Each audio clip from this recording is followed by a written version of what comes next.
I got to play the latest build of Planet Coaster 2 and there is so much to unpack. This week I got 2 hours to explore the newest version of the game containing loads of coasters, drop tracks, switch tracks, pulls, slides and so much more than we've ever seen before. I'd just like to thank Frontier again for this incredible opportunity. I appreciate it so much and it was a really fantastic event. Being able to play the game early was so much fun and it's got me even more excited for when the full game actually releases, which we now know. We were told that the full game releases on the 6th of November with pre-orders starting today. The game will release on PlayStation 5, Xbox Series X and S and on PC. The standard version of the game will retail at £39.99, $49.99 and €49.99, and the deluxe version of the game will retail at £54.99, $64.99 and €64.99. Now, let's get into everything I found in this latest build of the game. Firstly, we got to play part of a challenge called Double Trouble from the new campaign mode, and this did a really good job at introducing us to the new parts of the game, such as the pool builder, pathing tool, and the slides. After listening to Oswald and Eugene talk about the park's unique situation, we were told to build a pool. As we've seen from the gameplay before, this was so easy and intuitive to do. Literally just draw the lines and bam, your pool appears. You can also change the edge type for this pool and how deep it is, depending on whether it's a paddling, swimming or diving. I then wanted to give the scenery painter a quick test, and as I expected, it was very easy to use and it looks great. After I'd built another pool on the other side of the park, I decided to build my first slide. I decided to build one of the mat slides where you lay down on your stomach, and this was actually really fun. I did a somewhat questionable layout without looking at any of the forces or anything. It would probably be too much in hindsight, but again, really fun to do this. The slide builder operates the exact same way the coaster builder does, and that goes for the whole game as well. It feels exactly like Planet Coaster 1 in how intuitive and easy to pick up it is. These problems that I encountered were either just the escape key sometimes not working, and also when you're on the ride POV camera you can't speed up or pause time, but I'm assuming these issues will be fixed before the full game releases. I then also connected a changing room facility to allow the guests to actually use the pools and slides that I'd added. I will say as well that this beachy sandy biome is beautiful. Really enjoyed building in this one. I then built the most stupid, huge death trap looking slide. And all was going quite well until I decided to place these rubber rings around in the pool, and then found out that something happens if guests land on them. I have no clue whether this is an intentional feature, but if it is Frontier, that is hilarious. If it isn't, please keep it in. I then tried the on-ride camera features as well for these slides, and although it was a little buggy, and it definitely didn't help that my slide was not smoothed in the slightest, it's great to see that the on-ride camera has these smoothing and stabilisation features as well, to help even keep the roughest rides smooth.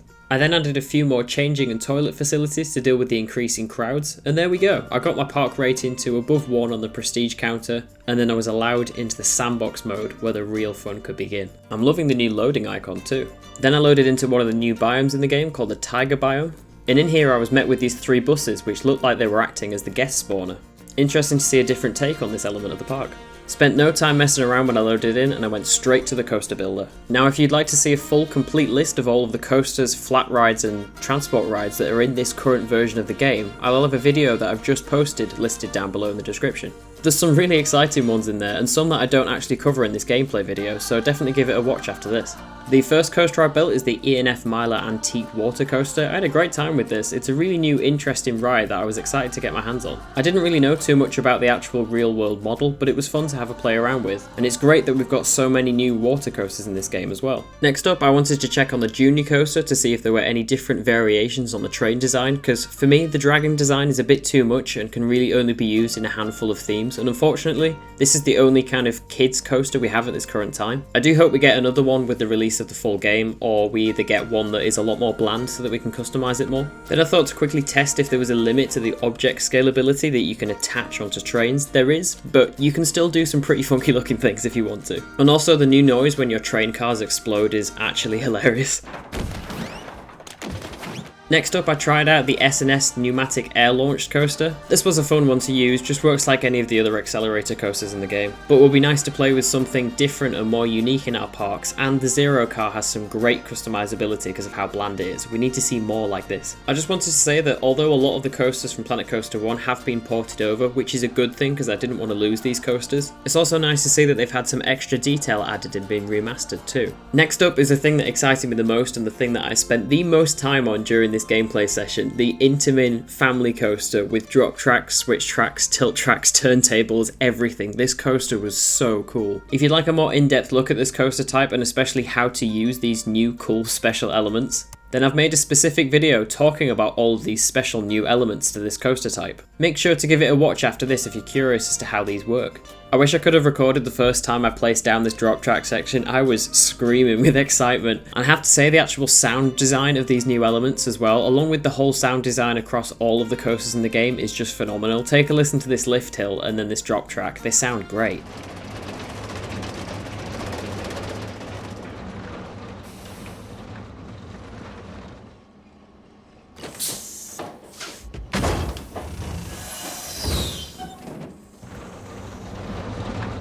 I had an absolute blast messing around with this coaster type, and it very quickly became my favourite new thing about Planet Coaster 2. I will be using this so much. I then also had a look at the different turntables and switch tracks, and even some of the trick track elements as well. The sheer level of creativity that this coaster is going to be able to offer you is insane. It's nice to have the full in-game support to make a coaster go backwards as well, which is something we could only do before with mods. And yes, as you can see, there is a few visual bugs, but this didn't actually detract from the fact that all of these track pieces are perfectly functional and worked every single time I tried them. I'm sure a few visual bugs will easily get ironed out before the game's full release, and I cannot wait to use this coaster type even more.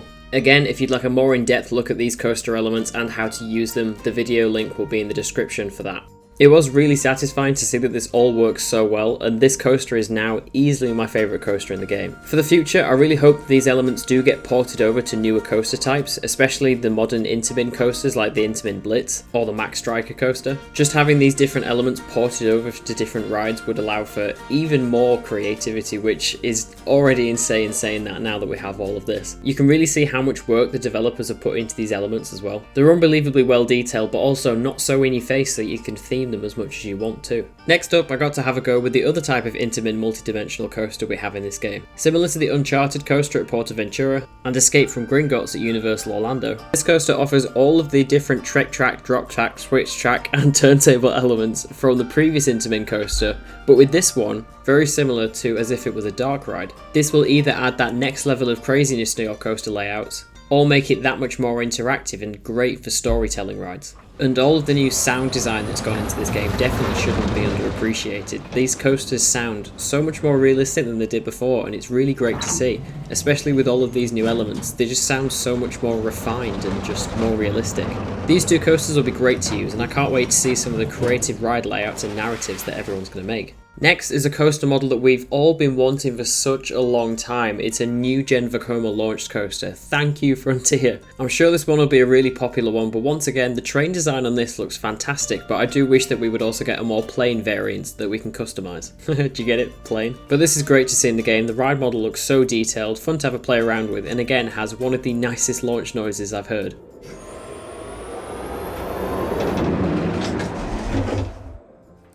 Next, I had to go with the Macride Super Splash coaster, another really fun one to use, especially with these new turntable elements as well. These are featured in the previous video that I mentioned, where I go more into detail about how they're used, but it's just great to have so many more different options with these coasters now.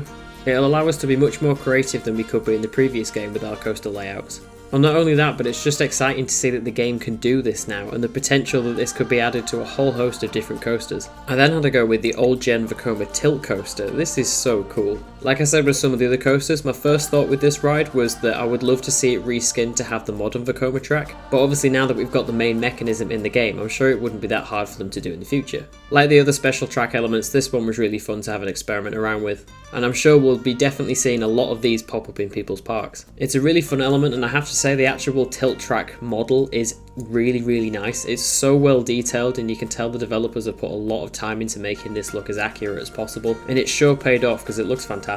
Next, I had a go at building what I'm sure will be another fan favourite in the game, the B&M Surf Coaster. Like the others, this is very easy to use and understand how to build. Also, having the smooth back and forward option in the main game was brilliant to see, and I had a fun time doing it. I also tested out the new really smooth rider cam as well, which is great to see has got a nice upgrade. And again, just listen to these coaster noises, they sound so much better.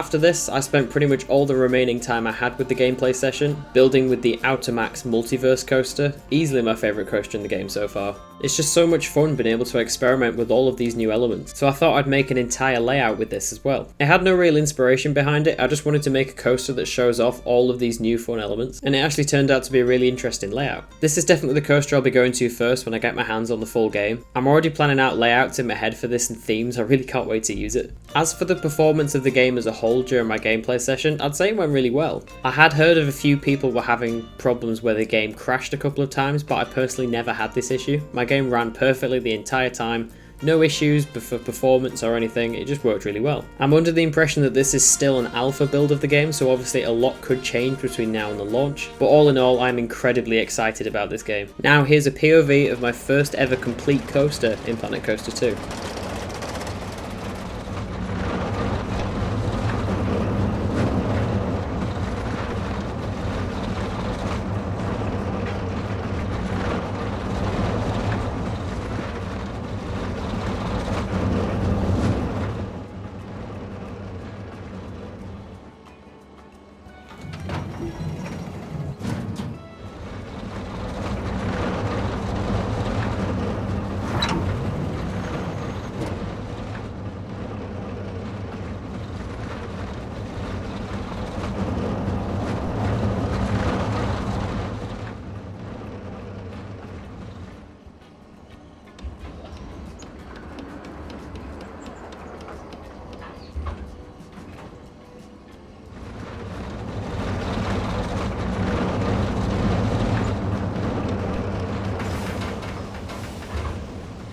And there you go, that was about all I did with my time with Planet Coaster 2. There's also this really cute family train ride as well, which I love. I'm telling you, the sound design in this game is fantastic.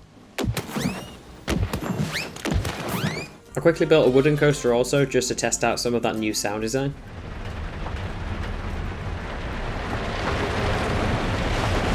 I also tested out some of the various on-ride cameras that have returned to the game.